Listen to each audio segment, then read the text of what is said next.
llama Con el corazón en la mano. Sobre el final se van a dar cuenta por qué. Vamos a dejar la duda hasta que lleguemos a esa parte, el suspenso, bien. Y es la historia de un personaje que abarca casi un cuarto del Génesis. Está a partir de Génesis 37 hasta el final. José.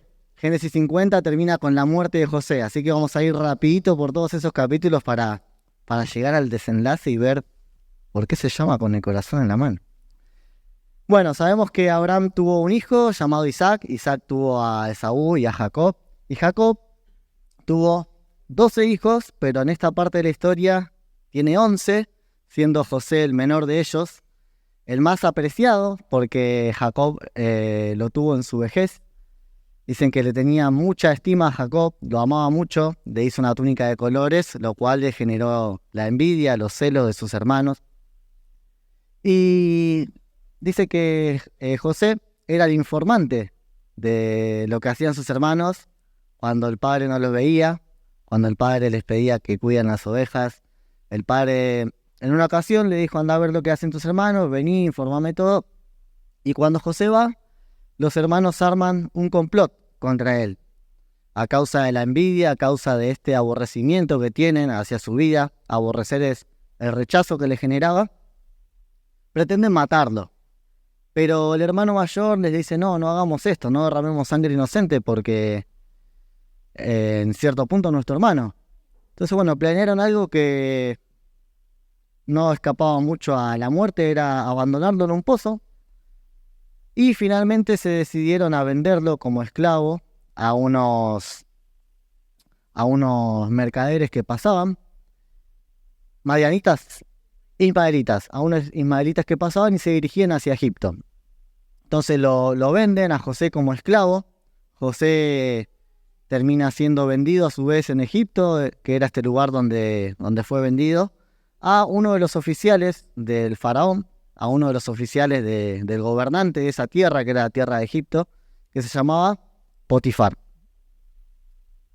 Me sobrepasó una parte muy importante. José tiene un sueño donde él ve que todos sus hermanos e incluso sus padres se inclinan ante él, y esto también le generó más rechazo, más bronca, más envidia. Le decían: ¿quién se cree este que piensa que nosotros, él nos va a enseñar a nosotros, siendo nosotros los mayores? En un contexto donde el hermano menor no tenía voz, no tenía palabra, era el que hacía lo que nadie quería hacer. Y entonces, ahí viene el soñador, le decían sus hermanos, haciéndole burla por este sueño que él había tenido. Génesis 39 nos dice que la presencia de Dios estaba con José y él era prosperado en todo. Y empezamos con la travesía de José. Es vendido como esclavo, llega a la casa de Potifar y se convierte en el mayordomo, en el administrador de todos los bienes que tiene este oficial. Dice que le confiaba todo. Lo único que hacía era preocuparse por sentarse, comer, y después José dominaba todas sus pertenencias, sus bienes, todas las riquezas que tenía. Luego él es falsamente acusado y metido en la cárcel por la mujer de Potifar. José injustamente termina siendo apresado, pero el favor de Dios también lo encontró en la cárcel. Estando en la cárcel, se convierte en el guardia de todos los demás prisioneros, obviamente estando encerrado también, ¿no? Pero dice que el jefe de los prisioneros no tenía más que hacer, porque José hacía todo lo que era necesario para que esos prisioneros no se descontrolen, para que tengan su comida, para que esté todo en orden. Hasta que llegan dos prisioneros, un cocinero y el copero del rey. Que el faraón los manda presos por dos situaciones distintas. Y estas dos personas tienen un sueño. Cada uno de ellos tiene un sueño la misma noche. José le dice: bueno, contame este sueño, que yo puedo pedirle a Dios que me diga qué es lo que significa este sueño. Y el sueño de uno significaba que el faraón le iba a perdonar la vida, iba a recuperar su puesto, este es el copero del rey. Y el sueño del otro es que no le iban a perdonar la vida, que iba a ser condenado y que lo iban a matar. Entonces José, cuando este copero del rey va a salir y va a vivir, le dice: acuérdate de mí cuando estés fuera, acuérdate de mí cuando estés con faraón, acordate que yo te pude ayudar con este sueño. ¿Y qué creen? ¿Se acordaron de José o no se acordaron? Este copero salió, todo muy bien, se olvidó de José, y pasan 2 años. 2 años. Para tener una idea del tiempo, cuando José tiene este problema con sus hermanos que lo venden, él tiene 17 años. Pasa el tiempo, pasan 2 años desde que este copero sale de prisión, y ahora el faraón es el que tiene un sueño que lo inquietó, un sueño que lo tenía preocupado. Y dice que llamó a todos sus magos, todos sus hechiceros, a todos los consejeros, y ninguno le pudo interpretar ese sueño. Y en ese momento el copero se acordó de José. Y le dice al faraón, mirá, hay uno que a mí me dijo que iba a pasar así, así, así, y lo mismo dijo el cocinero, y eso se cumplió, porque yo estoy acá, recuperé mi puesto, me perdonaste la vida, pero el cocinero fue sentenciado a muerte. Entonces el faraón lo manda a llamar, le cuenta este sueño a José, y José le dice que Dios le podía ayudar a interpretar ese sueño.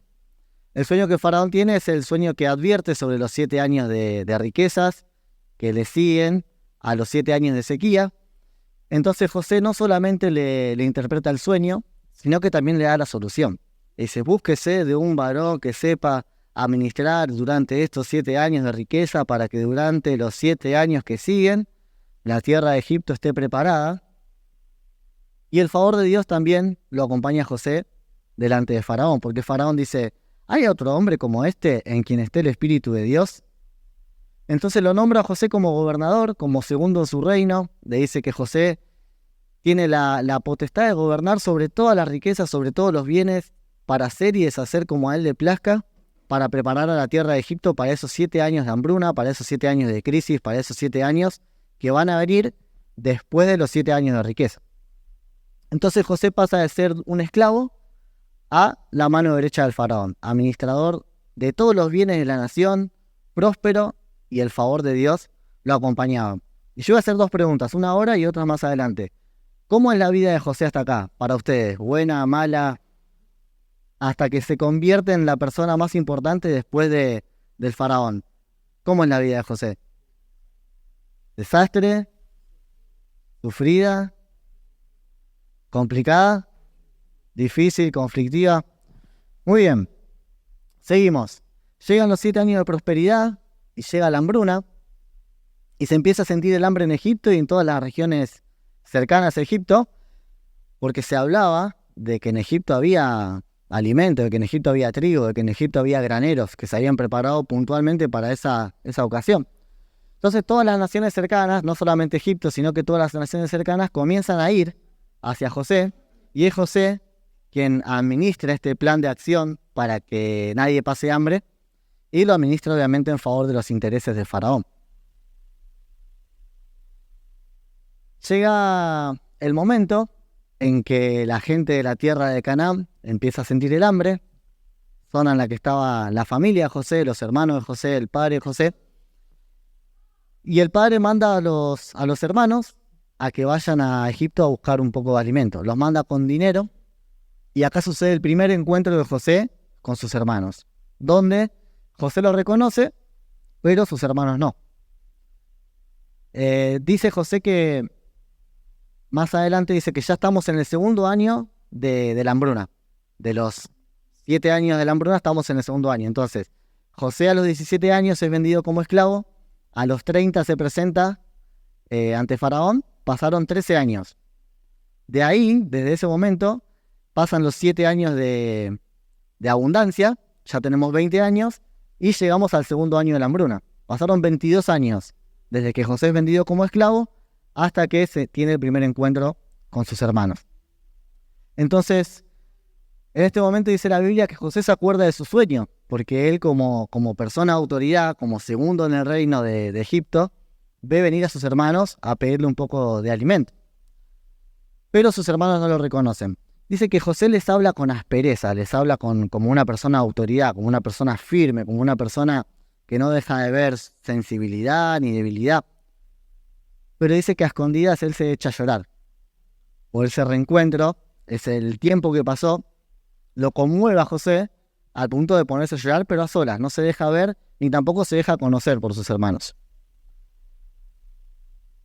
Y le empieza a hacer preguntas que por ahí le haría cualquiera, pero José está apuntando a saber más acerca de si su padre está vivo. Dice, ¿con quién viven? ¿De dónde son?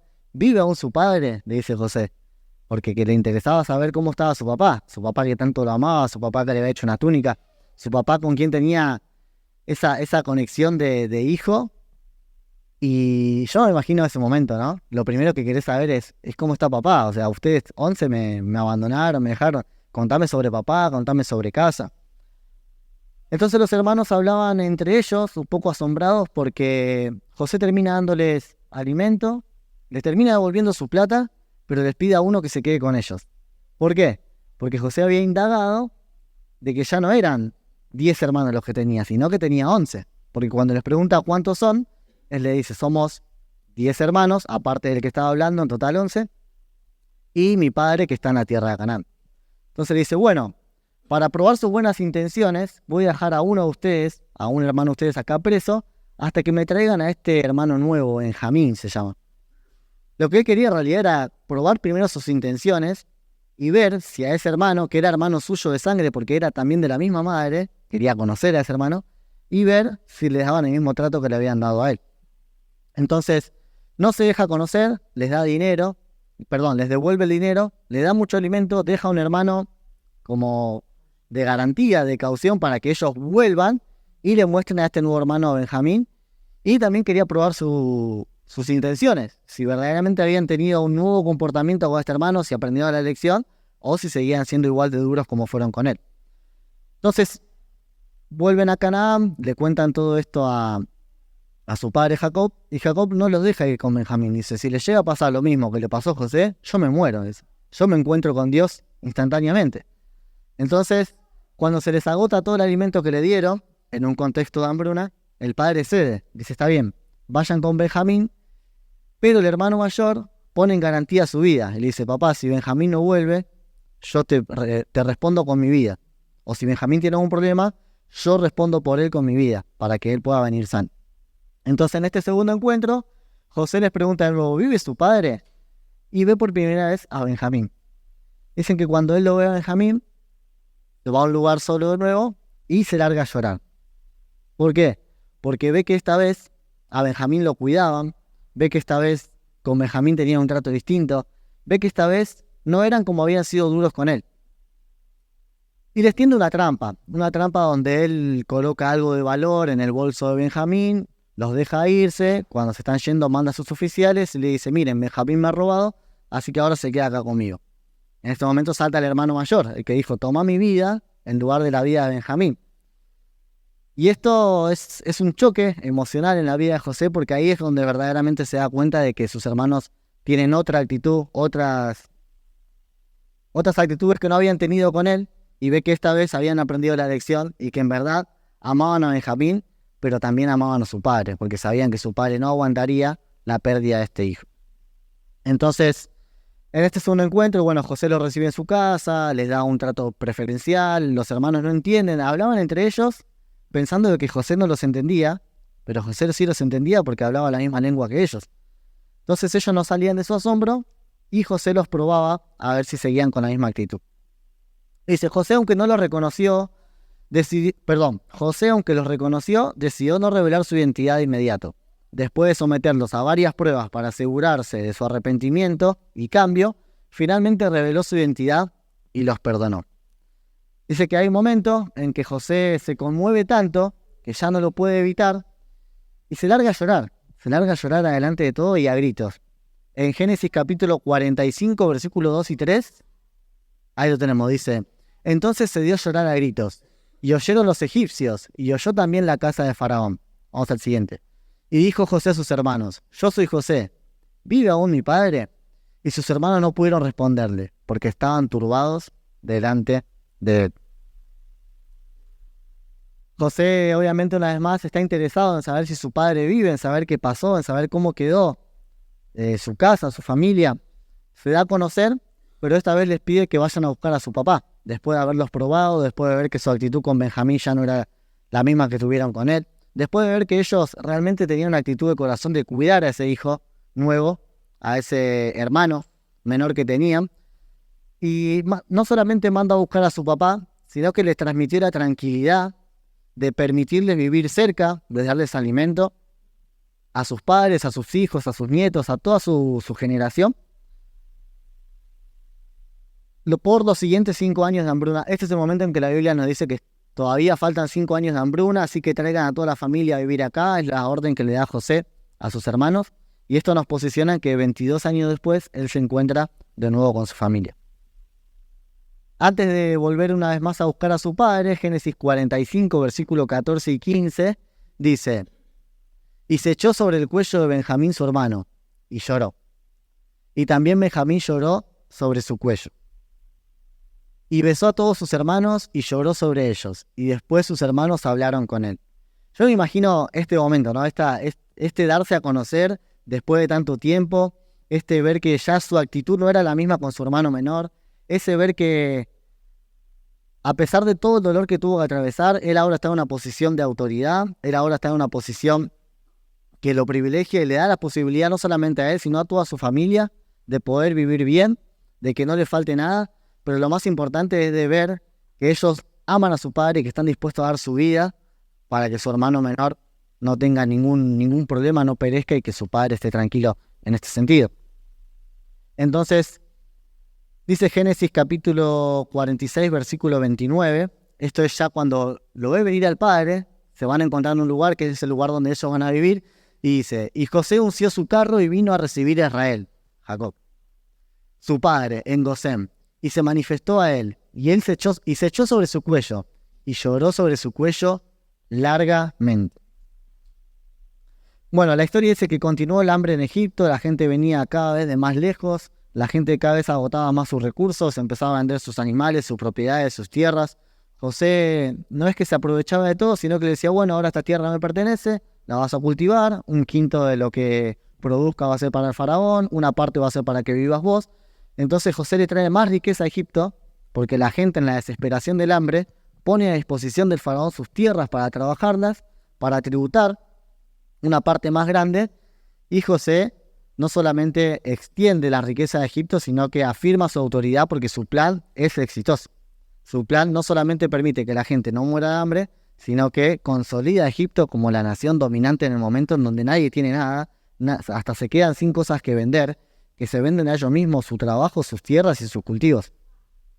Entonces José pasó a ser el administrador de todo, pasó a ser el segundo en el reino más poderoso e influyente de la época.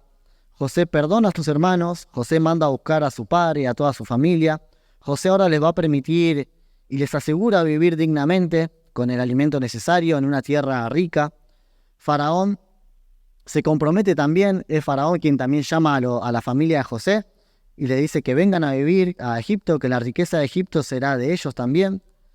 Y finalmente, luego de las pruebas y las adversidades que José tuvo que pasar, Dios revierte todo lo malo en algo bueno, para José, para su familia y para toda una nación.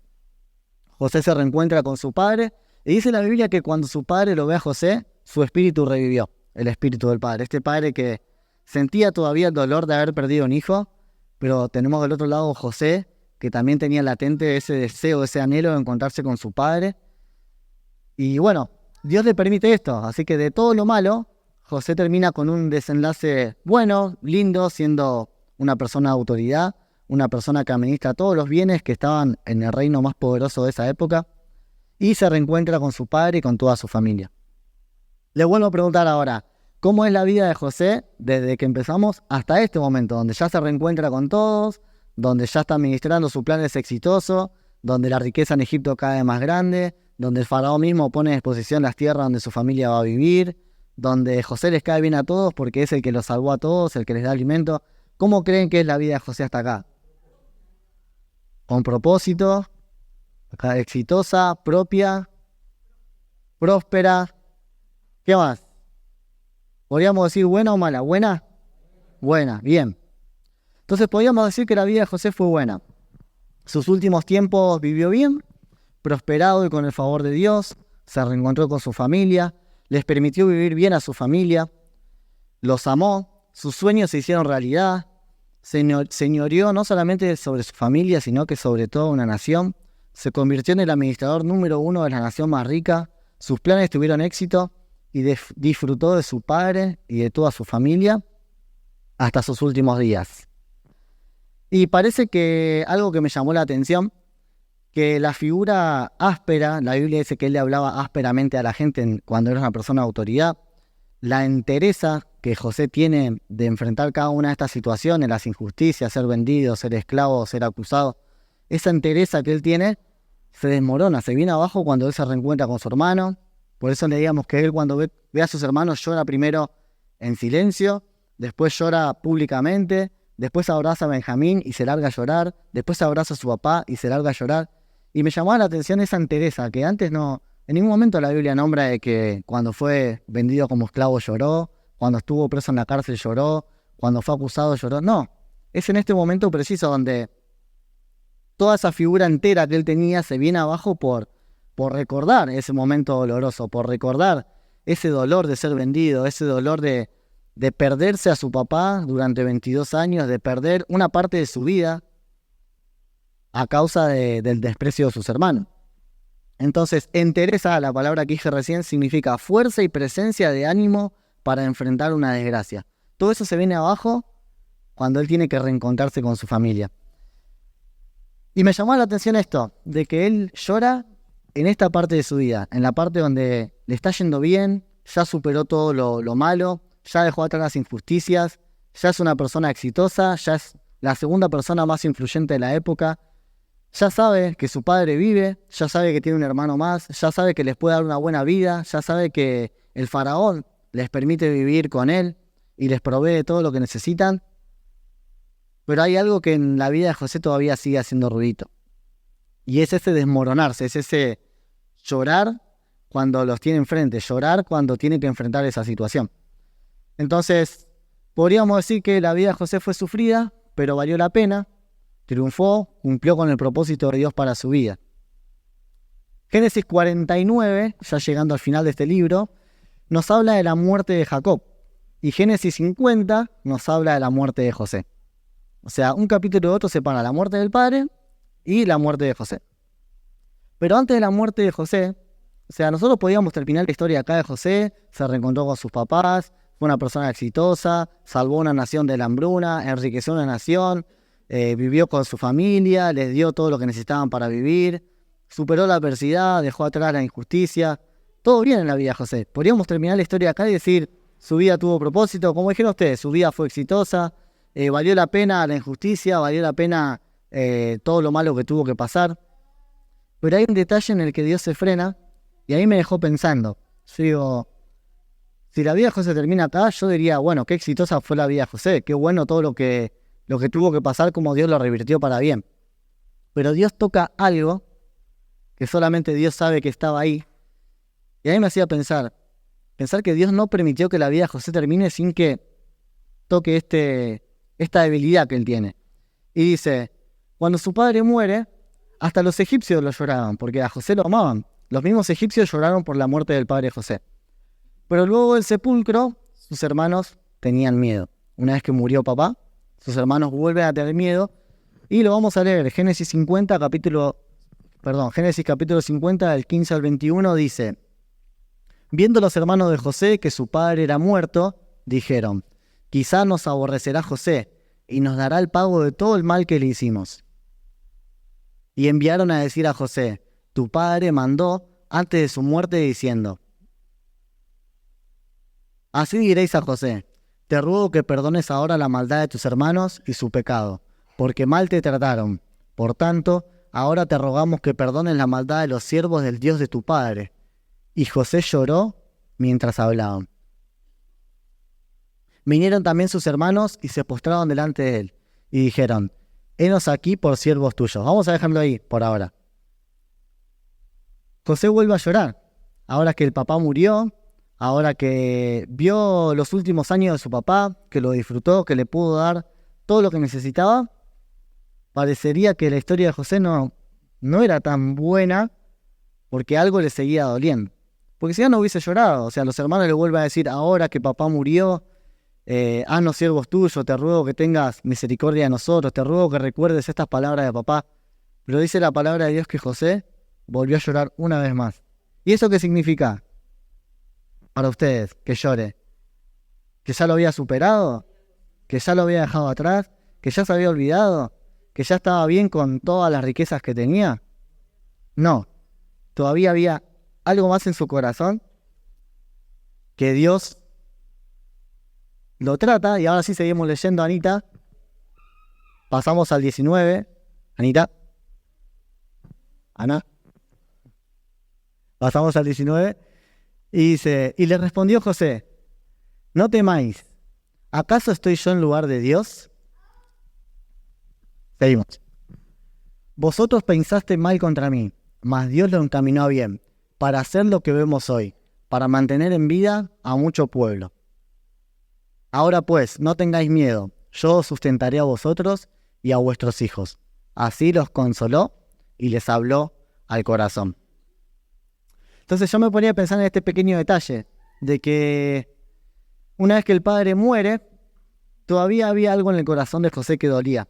Todavía había algo que no había sanado completamente. Y solamente Dios lo sabía. Y la vida de José no podía terminar ahí, porque si todo sale bien, se reencontró con su familia, termina, no podríamos decir que fue una vida exitosa, porque Dios sabía que todavía había algo en el corazón que dolía y que José necesitaba reafirmar que perdonó ahora que papá no estaba.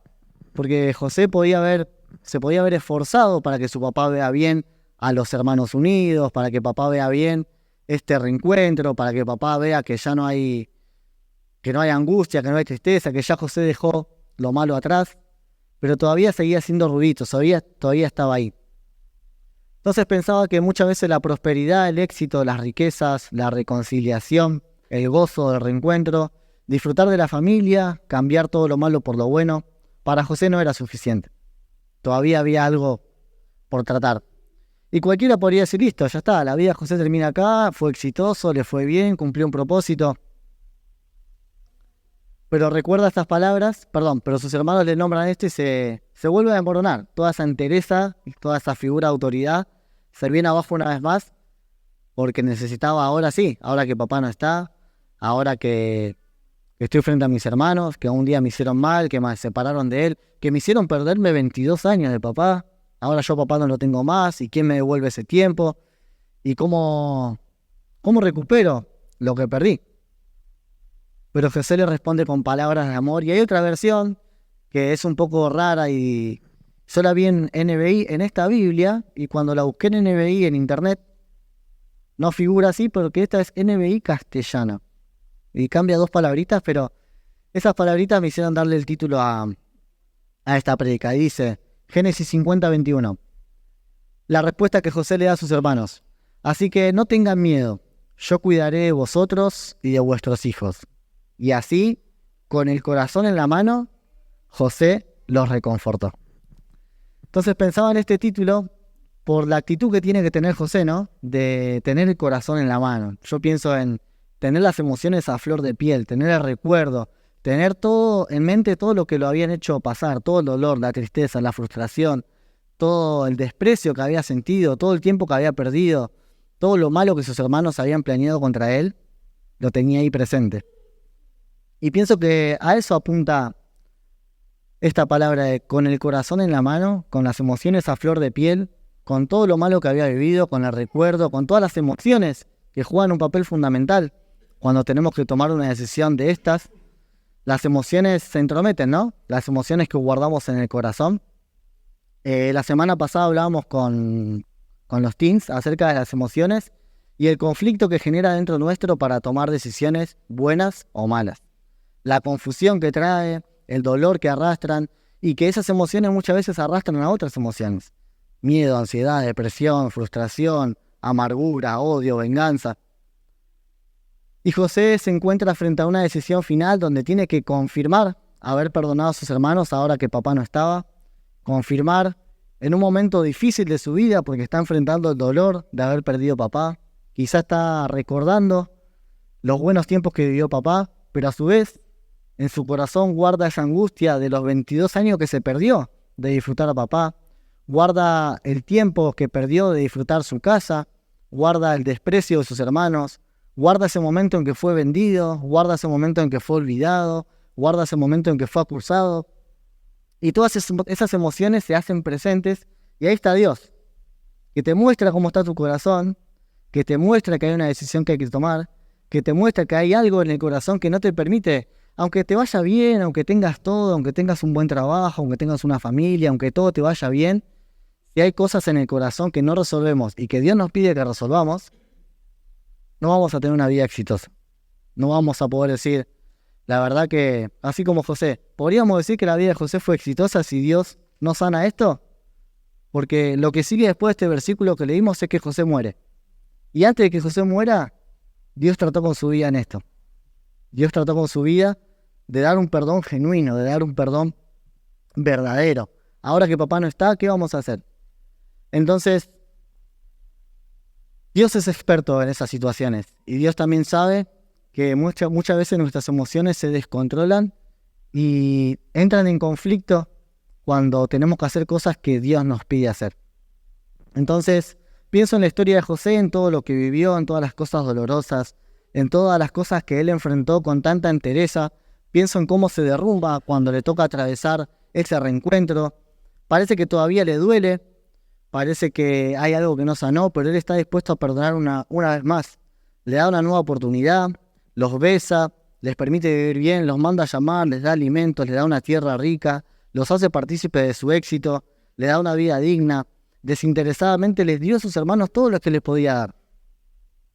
Sin embargo, había algo en su corazón que todavía dolía. Y yo creo que Dios sabe muchas veces de esas cosas que a causa de nuestras emociones, que a causa de nuestros recuerdos, que a causa de las cosas que hemos vivido, generan un conflicto dentro de nuestro y se oponen a lo que Dios quiere que hagamos. En el caso de José, un perdón genuino. En el caso nuestro, puede ser un perdón, puede ser creer en Dios cuando todo nos va mal, puede ser cómo respondemos cuando tenemos ira, amargura, enojo. Pero aunque parezca que nuestra vida está resuelta, aunque parece que hay situaciones que ya cerramos, que ya sanamos, muchas veces nos pasa como José, que Dios vuelve a, en primer lugar, poner las emociones a flor de piel. Es bueno reconocer cómo estamos emocionalmente, pero también es bueno tomar una decisión por sobre todas esas emociones para sanar y para hacer lo que Dios quiere que hagamos. Entonces, ahora que su padre no está, que su padre era el motor conductor de la relación que había de amor entre la familia, en un momento muy triste de su vida, José tiene que tomar una decisión una vez más. Y quizá alguna vez alguien nos lastimó, nos despreció, nos traicionó, nos decepcionó, alguien nos olvidó, no nos tuvieron en cuenta, nos hicieron mal. Y en línea con la situación de José, a los tiempos de hoy, pensaba en las situaciones familiares, en hermanos separados que se juraron nunca volver a dirigirse a la palabra, hijos que les juraron los padres no volverlos a ver nunca más, familias que cortaron todo tipo de relación, todo tipo de vínculo. Pero algo que me llama la atención es que muchas veces a esa familia los une el dolor. Fallece la abuela y resulta que ahí estamos todos juntos y dejamos de lado todo lo malo.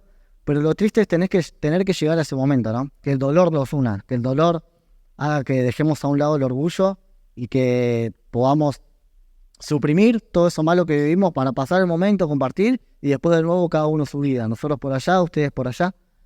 Pienso en cuando decimos a este le hago la cruz, a este no le hablo más, a este lugar no vengo nunca más, para mí tal persona se murió, el día que la abuela no esté más, yo corto toda relación con fulano, con mengano, nunca voy a perdonar esto, nunca me voy a olvidar de lo que me hicieron. Y de esto se trata un poco la historia de José.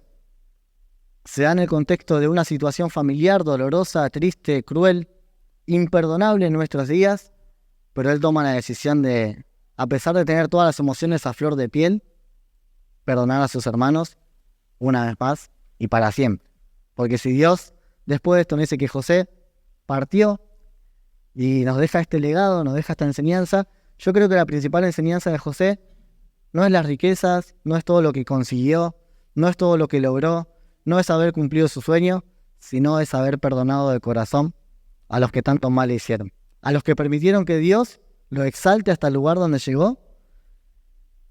Esa fue la mayor victoria de José, perdonar a las personas que le abrieron el camino para que Dios trabaje en su vida y le permita llegar a donde llegó. Entonces, cuando yo era chico, siempre me perdía en todos lados. Donde yo iba, íbamos a la playa, me perdía, íbamos a un supermercado, me perdía. Y nunca me olvido lo que me decía mi papá, y yo era chico y lo tomaba literal. Mi papá me decía, ¿dónde estás? Estaba con el corazón en la boca. Y yo decía, ¿cómo el corazón en la boca? Y claro, él se refería a las emociones, a la ansiedad, a la desesperación, a la tristeza, a la angustia, al susto de tener el corazón acá de dónde está el nene.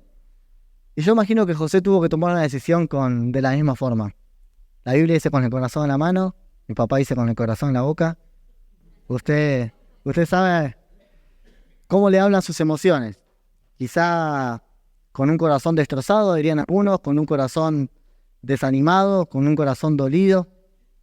Pero Dios quiere y puede ayudarnos, en primer lugar, a reconocer esas emociones, a sanarlas, y en segundo lugar, a tomar esa decisión que nos catapulta a lo que Dios tiene para nuestras vidas y al verdadero éxito que Él quiere para nosotros.